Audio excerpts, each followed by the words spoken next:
नमस्कार दोस्तों। कहानी की शुरुआत में एक छोटा बच्चा दिखाया जाता है जो सो रहा है। उसी वक्त एक आदमी रूम में आता है हाथ में एक बंदूक लेके उस बच्चे को मारने के लिए। लेकिन बंदूक का आवाज सुनकर वो बच्चा जाग जाता है एंड वो आदमी बंदूक फेंक देता है और उस बच्चे को देख के रोता रहता है।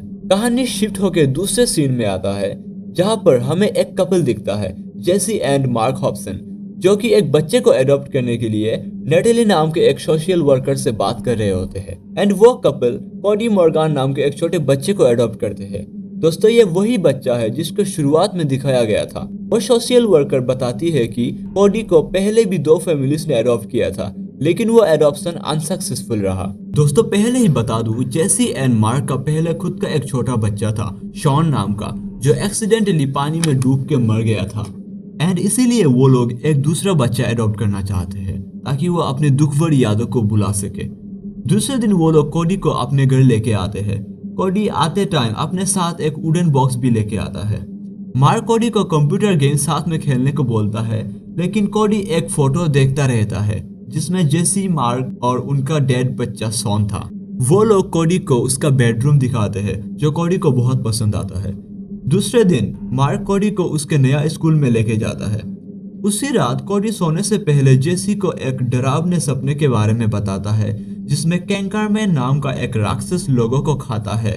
लेकिन जेसी कोडी को समझाती है कि बुरा सपना कभी भी सच नहीं होता, वो तो सिर्फ सपना होता है। ये बोल के जेसी चली जाती है और कोडी भी सो जाता है। उसी रात जब जेसी और मार्क टीवी देख रहे होते हैं तब अचानक वहां पर बहुत सारे कलरफुल बटरफ्लाईज आ जाते हैं।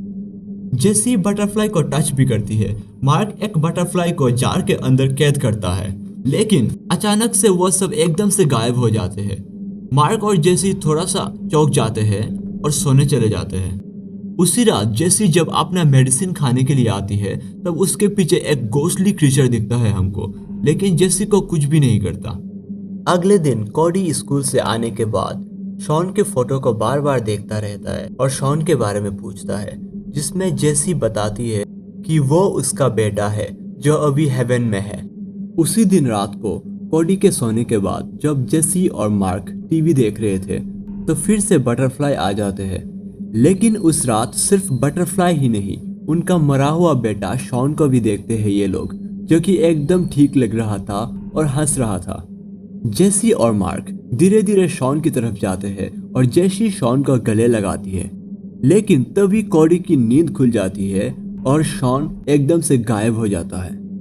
जब सुबह होता है तो कोडी जेसी और मार्क से माफी मांगता है उसके अजीब से सपने के लिए। दरअसल दोस्तों, कोडी के पास एक सुपर पावर है जिससे कि जब भी वो कोई सपना देखता है तो वो असलियत में होने लगता है। इसलिए जब भी कोडी सपने में बटरफ्लाई देखता है, असलियत में भी बटरफ्लाई आ जाते हैं। एंड पिछले रात उसने शॉन को सपने में देखा था और वो सच में जेसी और मार्क के सामने आ गया था। जब जेसी को ये सब पता चलता है तो उसके दिमाग में एक आइडिया आता है। वो कोडी को स्कूल से आने के बाद एक वीडियो दिखाती है। वो शॉन का क्रिसमस वाला वीडियो था जो ऑलरेडी मर चुका है। कोडी उस वीडियो को मजे से देखता है। उस रात जेसी कोडी को सुला देती है और कोडी के सपने का इंतजार करती है। फाइनली कोडी सपना देखता है और सपने में वो वही सब देख रहा था जो उसने वीडियो में देखा था। तो जेसी और मार्क अपने मरे हुए बेटे शॉन को देखते हैं कोडी के सपने के थ्रू। लेकिन उस सपने में हमको एक भयानक क्रीचर दिखता है जो कोडी के रूम तक जाता है और तभी कोडी का सपना टूट जाता है। अपने मरे हुए बच्चे को फिर से देख के जेसी बहुत खुश होती है और सो जाती है, लेकिन मार्क को ये सब ठीक नहीं लगता। अगले दिन जेसी फिर से कोडी का सोने का इंतजार करती है। ये देख के मार्क को अच्छा नहीं लगता और वो जेसी को बोलता है कि तुम कोडी को इस्तेमाल कर रही हो, तुमको उससे प्यार करनी चाहिए, उसका इस्तेमाल करके अपने मरे हुए बच्चे को देखना गलत बात है। ये बोल के सोने चला जाता है। अगले दिन स्कूल में कोडी को नींद आता है और वो सो जाता है।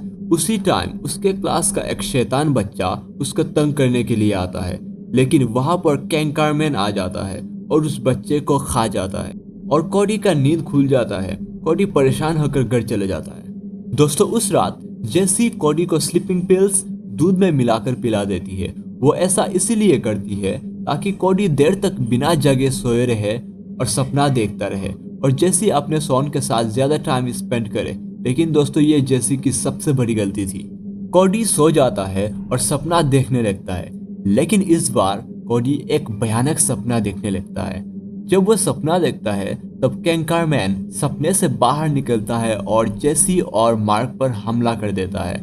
मार्क कोडी को उठाने का ट्राई करता है, लेकिन स्लीपिंग मेडिसिन की वजह से कोडी का नींद नहीं खुलता और अनफॉर्चुनेटली वो कैंकरमैन मार्क को खा जाता है। जब कोडी का नींद खुलता है तब वो इमरजेंसी कॉल कर देता है और पुलिस आकर पहुंचती है। पुलिस जेसी से उसके पति के बारे में पूछती है और कोडी को भी एक सोशल सर्विस सेंटर में लेके जाते हैं, क्योंकि पुलिस को पता चल गया था कि जेसी ने कोडी को ड्रग्स दिया है। तो पुलिस कोडी को जेसी से दूर सर्विस सेंटर के कस्टडी में ले लेते हैं।